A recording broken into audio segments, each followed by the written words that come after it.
Şərq Türkistanlıq qərindaşlar. Şərq Türkistan xəbər agentliğinin xəbərlər proqramısını görüşünüzü qızğın qarşı alırıq. Gündə təfsili məzmunlarını diqqətinizə sunumuz.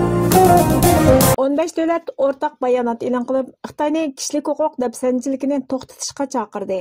Markaziy Tibet boshqarish xabar to'rining 24 oktyabr kunidagi xabariga qaraganda, 15 davlatning o'rtaq bayonoti Xitoyning Sharq Turkiston va Tibetdagi inson huquqlari dafsanchiligini to'xtatishni talab qilgan. 2024 yılı 22 oktyabr günü Avustraliyaning Birleşken Devletler Teşkilatı'da turuşluq daimi elçisi James Mayton 15 devletning Xitoyning Sharq Turkiston va Tibetda yurgizayotgan kishini andishiga soladigan ig'ir kishilik huquq dafsanchiligini jiddiy to'xtatishni talab qilgan birlashma bayonotni 15 davlatga vakolatan sundi. Bu bayonot Birleşken Devletler Teşkilatı Umumiy Meclisi 3. Komitetining 79. qitimliq yig'inida elib berilgan kishilik huquq to'g'risidagi umumiy munozarada o'tirg'a qo'yilgan. Avstraliya, Kanada, Daniya, Finlandiya, Fransiya, Germaniya, Islandiya, Yaponiya, Litva, Gollandiya, Yangi Zelandiya, Norvegiya, Shvetsiya, Angliya va Amerikaga vakolatan bosh elchi Larsen Birleşken Devletler Teşkilatı kishilik huquq oliy komissarligi va Birleşken Devletler Teşkilatıning boshqa organlari to'plagan dalil isbotlarga asosan qattiq andishlarni o'tirg'a qo'ydi. Bu dalillar atalmish Şinjandagi keng ko'lamlik xohlagancha qo'lga elish, oilasidan ayirib etish, majburiy yo'qotib etish, majburiy emgak silish va Uyg'ur va boshqa turkiy xalqlarga sistematik zulm qilishni ko'rsatdi. 2 yil ilgari bu qilmishlar ig'ir inson huquqlari dafsanchiligi deb baholangan. Bayonotda yana Tibetdagi kishilik huquq dafsanchiligi bo'lgan andishining kuchayayotganligi ta'kidlangan.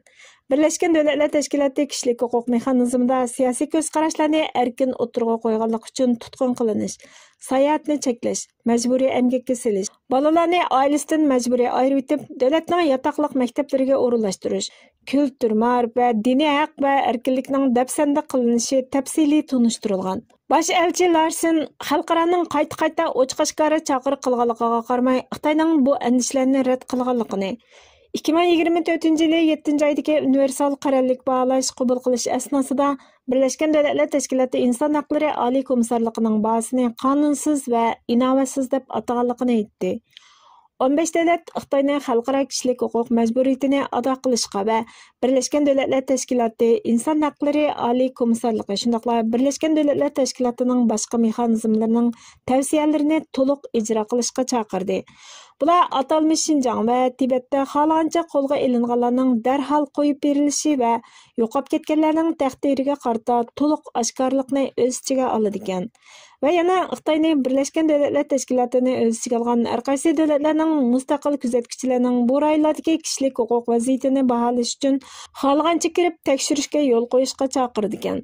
Bosh elchi Larsen birlashma bayonotni xulosalab, gerçi hech qanday bir davlatning mukammal kishilik huquq xotirasi bo'lmasmi, ammo barliq davlatlar xalqaro o'lcham bo'yicha javobgarlikka tortilishi kerak degan. Bu ittifoq dunyoning har qaysi joylaridagi kishilik huquqni qo'g'dash va ilgari surish uchun kollektiv mas'uliyatni talab qildi. Birlashma bayonotda Xitoyning kishilik huquq dafsanchiligini ayblash masalasiga qarata ilib berilayotgan xalqaro besimlar aks ettirilgan bo'lib, bu Birleşken Devletler Teşkilatı'dagi dunyo diplomatiyasining muhim payti hisoblanadi ekan. Bu yerda diqqatni tortadigan bir nuqta shuki, Tibet markaziy boshqarish idorasi ilgirki torbatdagi xabarlarda vatanimizning ismini Şinjan deb olgan bo'lib, Sharq Turkiston surgunda hukumatı Tibet markaziy boshqarish idorasini ogohlantirgandan keyin bu qatimqi xabarda vatanimizning ismini Sharq Turkiston deb olgan. Microsoft Start xabar to'rining 24 oktyabr kunidagi xabarida aytilishicha, Xitoy Tashqi ishlar ministrligining bayonotchisi Lin Jian bu bayonotni ayblab, Tibetga munosabatlik masalalarning o'z davlatining ichki ishlari ekanligini aytgan. Lin Jian muxbirga uzundan buyon sistemlik irqchilik va o'chmanlik jinoyatini ishlagan Avstraliya musofirlar va ko'chmanlarning huquqiga ig'ir daxli ta'ruz qildi. Yerli xalqni ojiz turmush sharoitiga qo'ydi. Avstraliya askarlari chet eldagi harbiy harakatlari jarayonida Afg'oniston va boshqa davlatlarda qabih jinoyatlarni sodir qildi. Amerika va boshqa g'arb davlatlari irqchilik, qurol zo'ravonligi, adliya adolatsizligi, boylik farqi, huquqni qalayimqon ishlatish qatorliq masalalarda nachar bir o'tmishga ega. G'arb davlatlari o'z davlatlaridagi ig'ir kishilik huquq masalasiga ko'z yumdi. Ammo shuning bilan bir vaqtda boshqa davlatlarni aybladi degan. Xitoyning Birlashgan Davlatlar Tashkilotidagi vakili Fukung Isroilning G'azzaga urush qilib, necha ming falastinlikni o'ldirganligiga sukut qildi deb aybladi. Avstraliya bosh ministri Antoni Albanese Xitoyning ayblashini rad qilib, hukumatining Avstraliyaning manfaatini har vaqt qo'llaydiganligini aytdi. Sharq Turkiston surgundi hukumatining Cumhur raisi Dr. Mamtumin Ali Apandi buningga ijtimoiy axborot supsi X'da inkos qaytirib, Sharq Turkistondagi Uyg'ur va boshqa turk xalqlariga qarshi irqiy qirg'inchilikni davomlashtirayotgan Xitoy Avstraliyaning kishilik huquq masalasida qo'rqmay tanqidlaydi. Avstraliyaning sistemlik irqchilik va o'chmanlik jinoyati sodir qilgan davlat ekanligini o'tirg'a qo'ya oladi. Bu jasorat nadan kelgan? Bu G'arbning Xitoyning kishilik huquq dafsanchiligi va irqiy qirg'inchilikqa qarshi turishdagi ojiz, yarashtirish va chekinish pozitsiyasi, yana biri Xitoyning nomussiz inkor qilish pozitsiyasi bilan munosabatlik. Jinoyatchiga qat'iy qarshi turishda mag'lub bo'lganda, u jinoyatini boshqalarga ortib qo'yish huquqida kuchli ekanligini his qiladi dedi. Xitoy Kompartiya uchun xizmat qilgan Uyg'urlarni ayab qo'ymagan. Erkin Asiya radiosining 22 oktyabr kunidagi xabariga qaraganda, atalmish Şinjan Uyg'ur avtonom rayonidagi Xitoy Kompartiyasining siyosiy va qonun ishlari komitetining sobiq muavin katibi Shirzat Bavdun bo'lginchilik va terrorlik jinoyati bilan ayblanib, o'lim jazosiga hukm qilinib, 4 yildan keyin turmada qazo qilgan. Shirzat Bavdun 2018 yil noyabrda 200limichi deb gumon qilinib, keyingi oyda doiralar uning jinoyat o'tkazganligini bekitgandan keyin rasmiy tutqun qilingan. Shirzat Bavdun va yana bir yuqori darajali katiba Sattar Saudga 2021 yili 2 yil kechiktirib o'lim jazosi berilgan. Shirzat Bavdunning qachon qazo qilganligi aniq emas. Ismini oshkorlashni xohlamaydigan ahvoldan xabardor birining Erkin Asiya radiosiga aytishicha, doiralar 7-oyning oxirida oilasidagilar uning bilan silliq so'zlashishni talab qilganda, uning turmada qazo qilganligini uqtirgan ekan. Manbalarning aytishicha, ularga faqat Shirzat Bavdunning turmada qazo qilganligi va undan keyin ziyorat qilishni talab qilmasligi aytilgan. Shirzat Bavdun yana atalmish Şinjan Uyg'ur avtonom rayonlik oliy sudning mudirlik vazifasini o'tagan va atalmish Şinjan Uyg'ur avtonom rayonlik siyosiy maslahat kengashining a'zosi bo'lgan ekan. 2021 yili atalmish Şinjan Uyg'ur avtonom rayonlik oliy sud mahkamasi o'rtoqlashgan cheklik uchurga qaraganda, Shirzat Bavdun davlatni parchalashning uzun muddatli planini tuzish, Sharq Turkiston islom harakatiga qatnashish va Xitoy sirtidagi kishilarni qonunsiz axborot bilan ta'minlash bilan ayblangan ekan. Kelgan manzilim G'ulam Osmon Yag'ma. Hayotimni atagan siyosiy g'oyam yo'lida yarim asr mangandan keyin eng oxirida kelgan manzilim shu bo'ldiki, mening bu aziz millatim tex cho'ng bo'lmabdi. Oson achchiqlash, oson qaydash, oson qizish, oson sulush, fikrning xomligi, har zaman hissiylik bilan fikr qilishi va paketlar qarshisidami o'zininkini rost qilishlari dal bolaning xususiyatlari ekanligini tunib yetdim. Bir necha nuqtani misol qilaman, ammo bular jimi g'alatiligimizning hammasi emas, faqat qisman misollar. Men qarindoshlarimning yillardir ko'ldiriltayotganligini ko'rsatib bermoqchi bo'lib, paketlar bilan odatlangan va qiliplashgan bir qarashni ag'dirmoqchi. Ularni ogohlantirmoqchi bo'lganimda, menga batnomlarni chaplashdi. Gumonxo'r, ishchi yomon, yomonlikni izlab topquchi. Men nima qo'yda, sen nima o'yda degandekli bir ish. Men deyman, sizlar tavab qilayotgan mazordagisi avliyo emas, bir eshakning topi. Ammo ular qanday qilatding? Biz tavab qilib ko'ngan mazorimizni qaralama, nim bo'lsa odisimizni davom qilaveramiz. Ammo amal yo'q. Men buni milliy mas'uliyat deb qaralganligim uchun deb qo'yishim kerak edi. Qarindoshlar bo'lsa, odatlanilgan ma'budlarni qo'g'dimoqchi. Ular bu mazorda yotganning haqiqatan bir avliyo yoki bir eshak ekanligi bilan napilishib o'ltirmaydi. Odatlangan ritm buzilmasa bo'laveradi. Naqadar bag'razlik. O'z ishini o'zi buzishga bo'lgan navaslik holimi tushuniksiz edi. Go'yo mushundaq zaharxandalik qilib, ochchig'ini chiqarib olsalar baxtlik bo'lgandek g'alati qitxo'rlik. Masalan, surgun hukumat haqidagi dushmanlik tutumi, nomussizlarcha tuhmat gaplar, zaharxandalik bilan beriladigan baholar, haqiqatni qasddan ko'rmasga selib, allaqachon yo'qolgan bo'lsa-mu, tilidan tushirgisi kelmaydigan boshqa hukumatlar, yutig'i urib tepilgan hukumat soni, Bularni düşman istihbarati shundoq qildirdi degandimi, shu insonlarning o'zining faqatla aqli yo'qmidi degan savol tug'iladi. Demak, cho'ng bo'lmaganligi yana isbotga erishadi. Men yaqinda yana mushundoq numussiz bir yo'llanmani ko'rdim. Yo'llovchi men xeli burundan biladigan siyosiy jihatdan chatqiba degili bo'lmaydigan, o'zimni xeli bilarman, damilli unvoni bo'lmasimi, damillidan kam emas, dindor bir yigit bo'lib, hukumat sonini 9 ga chiqaribdi. Nereden topding shularni deb yuziga tükürgidekla. Bu yerda milliy xususiyat, diniy vajibni besib ketayotgani, tuhmatning taqvodorligiga rab kelmaydiganligini o'ylab ko'ray demagan. Mana mushundaq zaharni tiqvasila go'yo uning murodi hosil bo'ladi. Shuni ko'rib yetdimki, hozir xalqaro sahnalarda ovoz chiqarayotgan birdan-bir organ surgunda hukumat bo'lib qolganligini ko'rib turibmi, yanala buni g'ururiga singdira olmayotgandek. Hukumatni tamoman yo'qotib yoki palach qilib, ondan xotirjam bo'ldigandek turdi. Mana bu Uyg'urlik. Xitoyning qarsini ko'rmay, o'z-o'zimiz paydo qilgan to'solg'inlar ichida ojizlab tugaydiganligimizga ko'zim yetdi. Xotin qizlarimiz haqida bekmi yomon fikrdiman. Yushurmayman. Ayollarimizda qilchilikmi g'urur, o'zini qadrlash tuyg'usi yo'q. Tarixga qarasaqmi shu, odamning nomusikagidek hikoyalar bor. Bugunmi shu, Xitoylar bilan to'y qilishga qarshi tirajiganlar uqulmadi.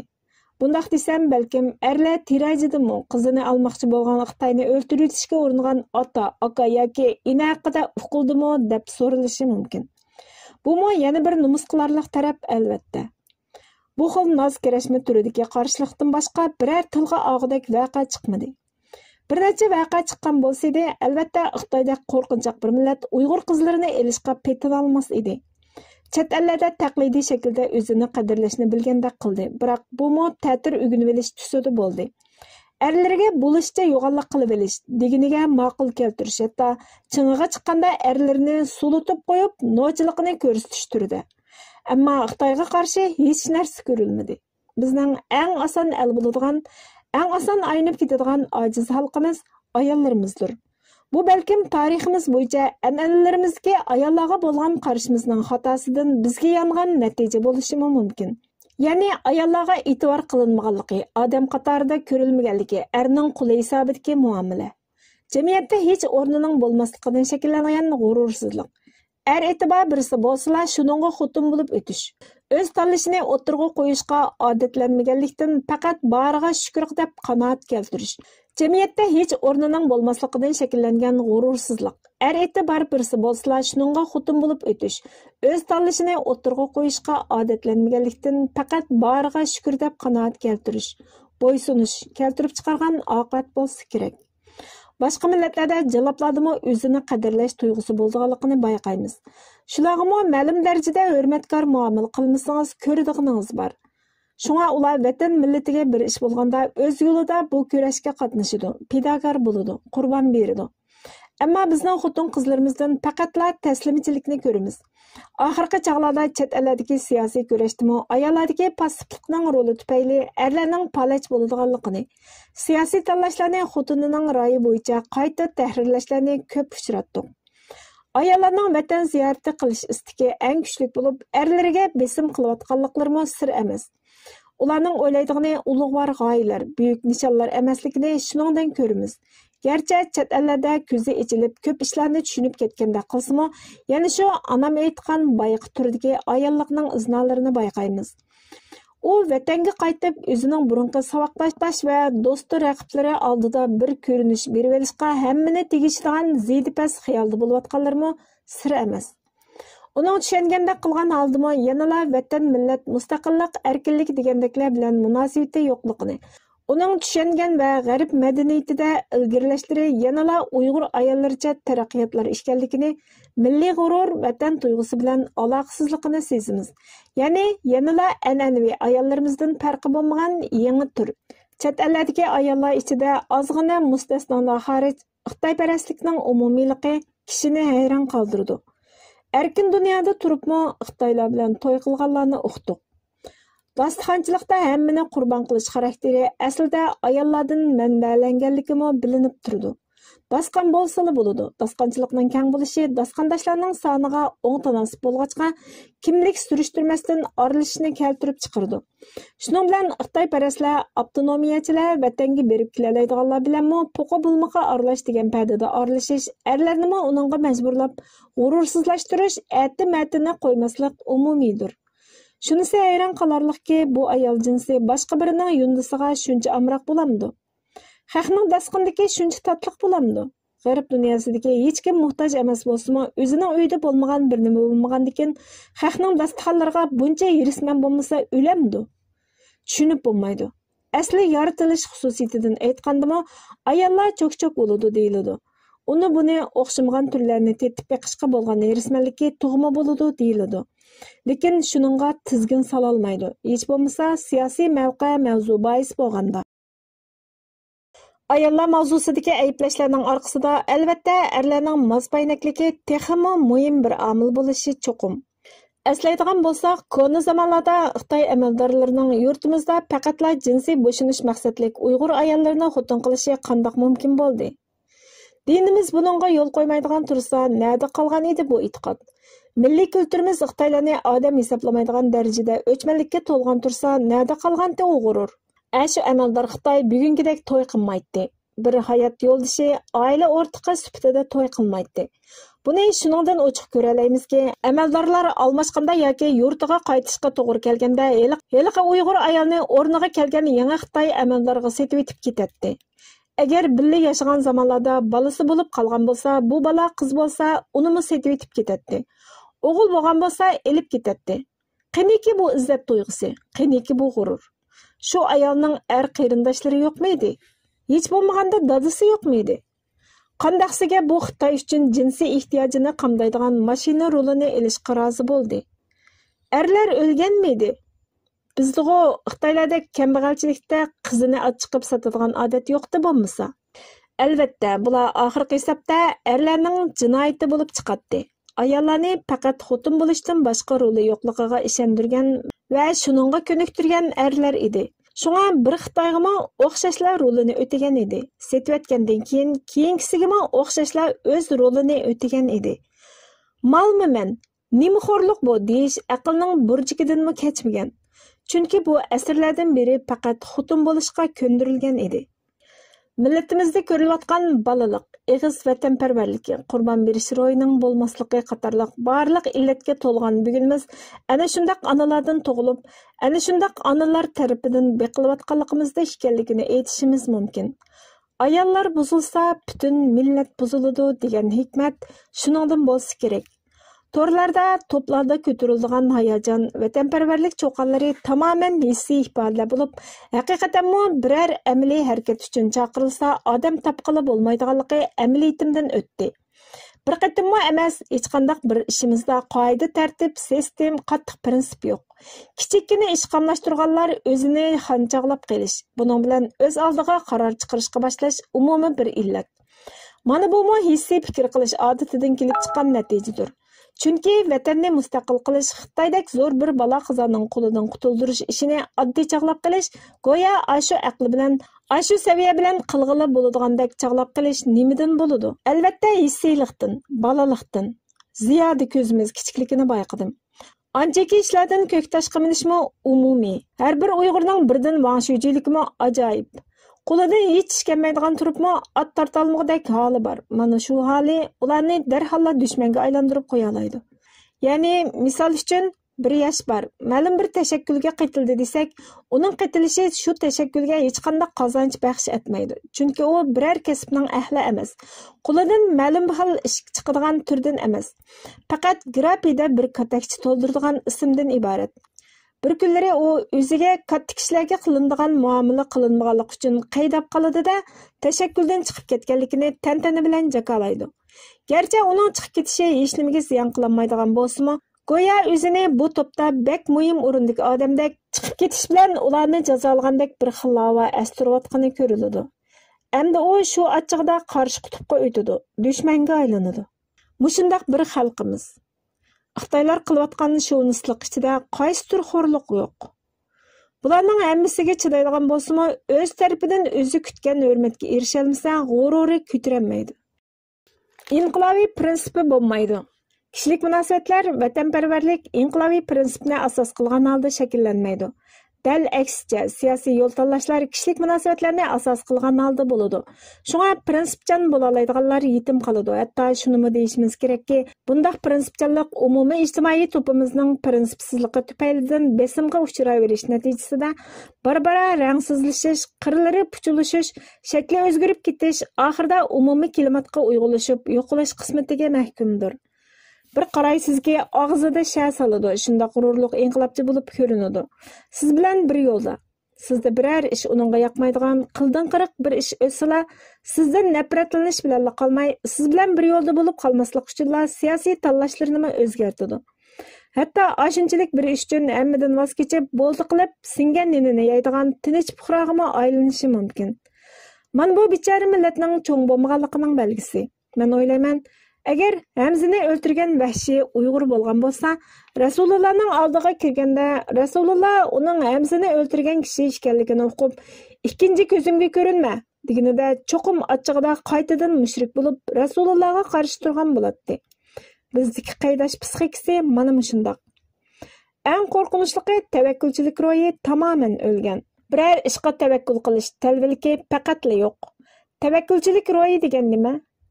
Bexatarlik haqida hech qanday kafolat bo'lmagan ahvolda oqibatni o'ylab o'ltirmay niyat qilingan ishga jur'at qilish demakdir. Bexatarlik haqida kafolat talab qilish degandek ifodalar tavakkulchilik ro'yi yo'qligidan bo'ladi. Ishdan burun ming turlik o'ylab, ming turlik o'lchab, ishdan keyin qandoq bo'lishi, qandoq natija chiqishi, o'ziga bo'ladigan xavflar, oqibatlar haqida bek ko'p boshqa turadigan bo'g'achqa tavakkul qila olmaydi. Mana shu ruhning yo'qligi qurbon berish ro'yining bo'lmasligida ko'riladi yoki oldinqisi keyingisini keltirib chiqaradi. Masalan, g'arb dunyosida yashaydigan turibmi, oldi bilan o'ylashidigani o'zining bexatarligi. Bayliki biror munofiqning ba'zi ishlariga guvoh bo'lib qolgan bo'lsa, buni pash qilishdan qo'rqadi. Mana shunday qilib bir munofiqni qo'g'dayotganligini his qilmaydi yoki bilib turib buningga rozi bo'ladi. Chunki o'zining amonligi oldingi shart bo'lg'achqa, shunday qilishga majbur bo'lganligi bahonasi bilan o'z vijdonini aldaydi. Aslida bundaq kappari kepak munofiqlarni pash qilish bilan uning joniga xavf yetishi 100% notayin bo'lsa-mu, qo'rqinchaqlik mana shu darajada. Men bundaq sir bilgichi bo'lib ko'ringan, ammo sirni oshkorlash haqidagi taklifimga qarata o'zining amonligi masalasini qarshi qo'yib olib, pash qilishga uringanlardan bevosita 3 kishiga uchrashdim. Biri hala biror ish qilish niyatida ko'ringanlar, yana biri allaqachon singan nonni yeyish mavqesiga tushib bo'lganlar. Hala biror ish bo'lsa qiladiganligi haqida niyat ifodalaydiganlar bilan so'zlashganimda ish bo'lsa qilamiz deyishdi. Men ish ko'rsatsam, ular oilam qandoq bo'ladi, ularga kim qaraydi deb so'rashdi. Mana bu tavakkulchilik ro'yining o'lganligidir. Tavakkulchi oqibat haqida hech o'ylamay ishga tegish demakdir. Avninkidek so'rg'ilib turdimi, uni ishga jur'at qila olmaydiganligining belgisidir. Ya'ni ko'ngliga oqibat haqida turli qiynag'uchi savollar ketishga boshlagan bir kishi hech qachon tavakkulchilik qila olmaydi. Mushtirning ichidagi ba'zilar bo'lsa, men taklif qilgan ishni anglab tatirib ketdi. Ya'ni bu ishdan shunchalik qo'rqdiki, qila olmaydiganligi darhol ma'lum bo'ldi. Mushtir ichidagi yana boshqa bir tarmoq turdikilar meni ahmoq chog'ladi, balkim. Bu vazifani darhol qabul qilish ifodasini bildirdi. Ammo dediki, bu vazifani o'rindash uchun nurg'un vaqt kuzatish, fursat kutish, kuzatish natijalariga asosan ijro planini tuzib chiqish jarayonlari kerak. Kuzatish balkim doimla piyoda bo'lmaydi, mashina ishlatishga to'g'ri kelishi mumkin. Shunga buningga xeli ko'p pul ketadi, ya'ni bir seg'nikala yaratib olib, seg'ib ichish plani. Nima qilyapsan deb so'rasa, kuzatyapman. Az qoldi deb davomli pul undirish plani edi. Ikkinchi cho'ng tur singan nonni yeyish qaroriga kelib bo'lganlar turidikilar. Ularni qochib chiqish jarayonini yezishni, buning muhimligi, Xitoyning istixborot o'yinlarini buzishga foydali ekanligi, zaruriyat ekanligi haqida og'zim qurib ketgicha kopshidim. Yezishga va'da qilganlar bo'ldi, lekin oxirgi hisobda Uyg'urcha oxirlashdi. Ya jimmidi yo'qoldi, hech qayta javob bergili unimidi. Ya o'zining amonligi masalasini bahona qildi. Mana shunday qilib yana dushmanning sirini saqlash vazifasini o'rinlagan bo'ldi. Bularning Turkiyada bo'lganlarning amonlik masalasidagi andishalari ishonarlikdek qilsimi, amaliyotda bumu bek puttirab turolmaydi. Chunki yezib qo'ysa, uning ismi bilan e'lon qilinmasimi, keyin bir uyg'un sharoit tug'ilganda e'lon qilinsimi bo'ladi-ku. Bulardan biri qochib chiqqanlardan biri ekan. Hatto Turkiyadagi tashkilotlar haqida biladigan sirlardanmi bishorat bergan bo'ldi. Yezing deganimga hatto yezib qo'ydim debmi javob berdi. Menga avatdi. Varaqlar bo'yicha diniy tabliğ.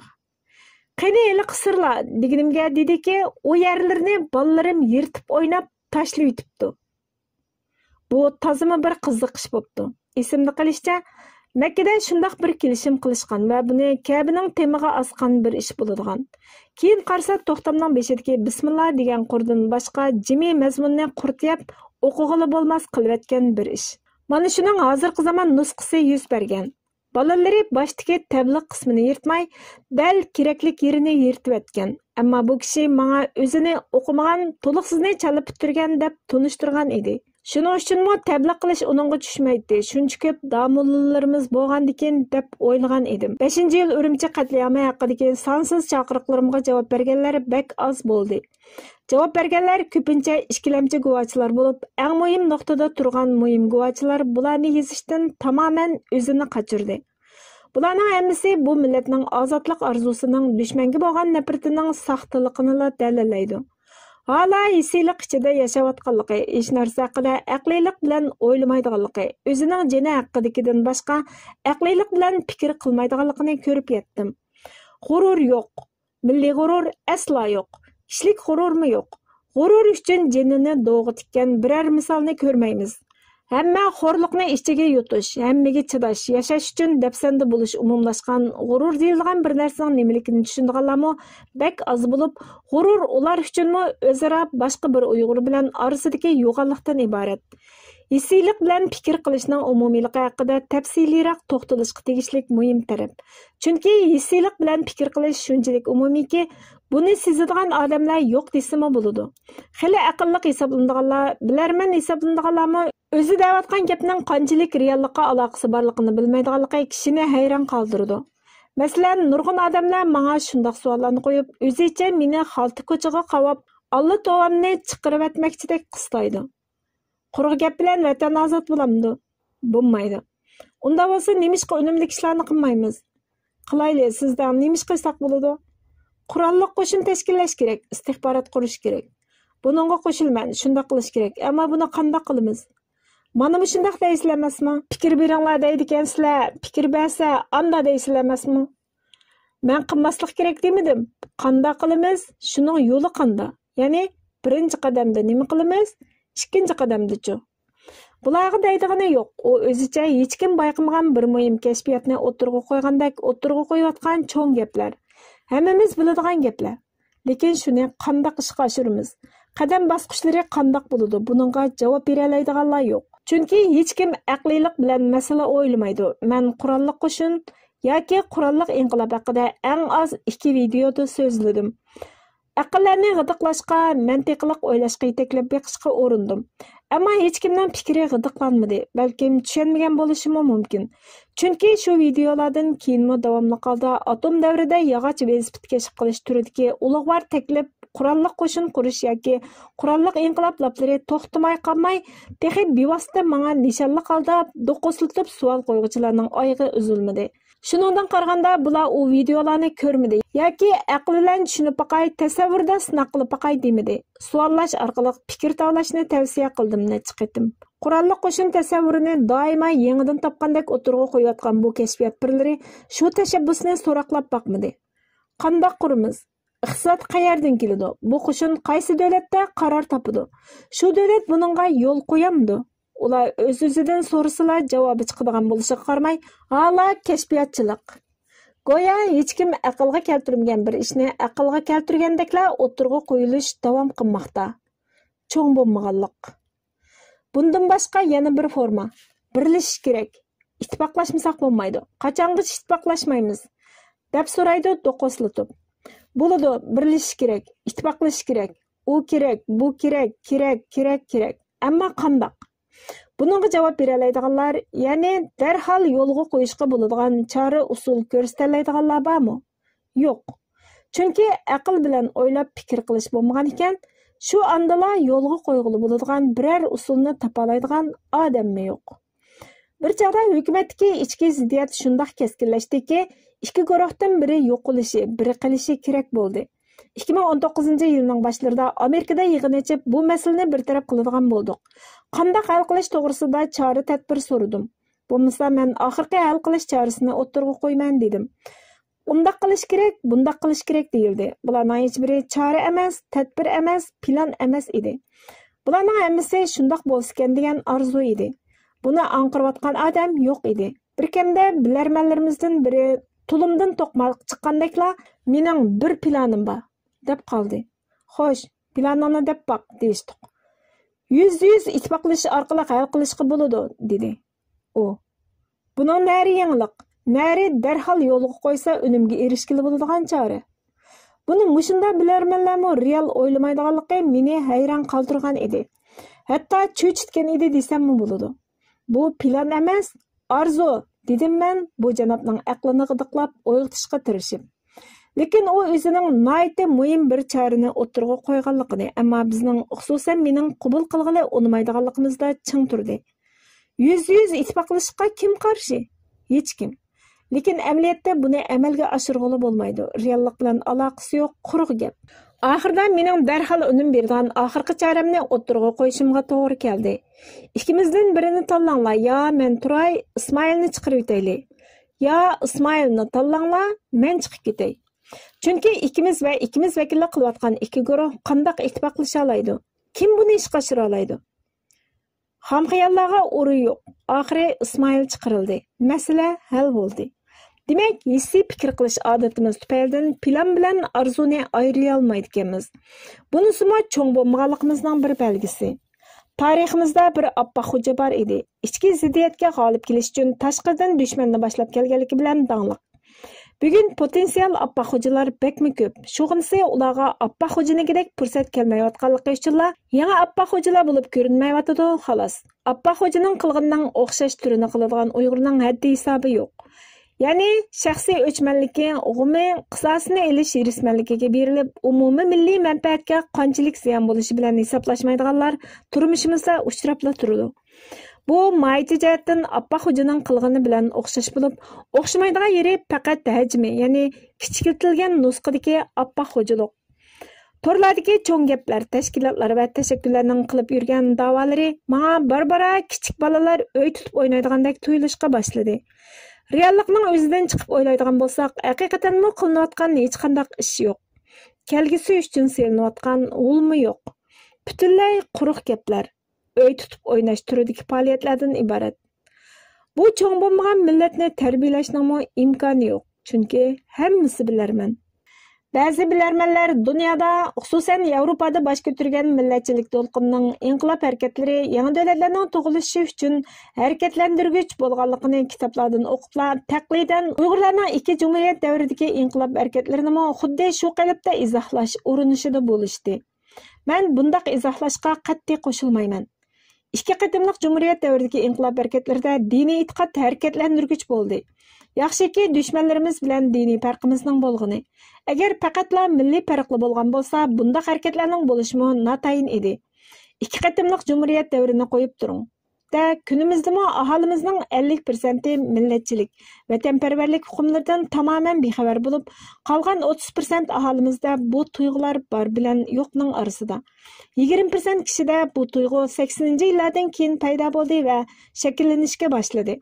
Bu nisbatlar vatan sirtidagi aholimiz uchunmi bek farqli emas. Ikkinchi dunyo urushi davri hikoya qilingan bir Xitoy filmi ko'rganimda, shu chaqdagi Xitoylarmi bizga o'xshab ketadiganligini bayqadim. Biri shundoq dedi: bizning ishlarimizning buncha barbod bo'lishi oqmasligi bilamanlarning ko'pligidan. Bu gap menga yarab qoldi. Bu dal bizga tushadigan diagnoz. Dal bugunimizning to'g'ri ta'biri emasmi? Bilarmanlarning ko'p bo'lishi yaxshidek qiladigan bo'lsa-mu, bizdagidek bilarmanlarning foydasi yo'q.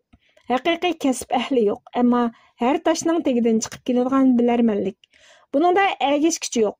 әгештүргүчілік идеясы bilan толып ташқанлығымыз mavzu boisidir. Rostini desam, energiyam tugdi. Nima qilarimni bilolmadim. Chunki tarbiyalay desa, bilarman tursa, rejini qabul qilg'ili unimasa, hatto paket bilanmi qarishidan voz kechtirgili bo'lmasa, yetaklanmasa, yana qandoq chora bordi?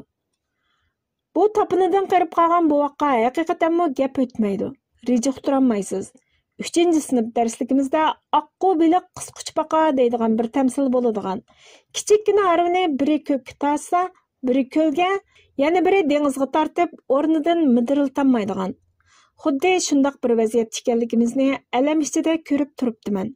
Uning uchunmi men bundaq bir bazlashib olgan xalqqa yaxshi gap o'tmaydi, majburiy chora bilanla ish qilg'ili bo'ladi deganni bir necha yerda takrorladim. Ammo bu gapimni ba'zilar chaqchaq deb tushundi, ba'zilar ta'ddi deb qaradi. Hech kim birdan-bir chora deb e'tirof qilmadi. Shug'inisi bu chorami bir cho'ng davlatning qo'llashi ostida ishga oshadi. Bo'lmasa tavakkulchilik ro'yi bo'lmagan ahvolda o'zimizning qo'lidan bu mukammaydi. 2024-yil 7-aprel. Bugungi xabarlarimiz bu yerda oxirlashdi. Bizga vaqt ayirganingiz uchun ko'pdan-ko'p rahmat. Kelar qatimki programmamizda ko'rishguncha Allohga omonat bo'lgaysizlar.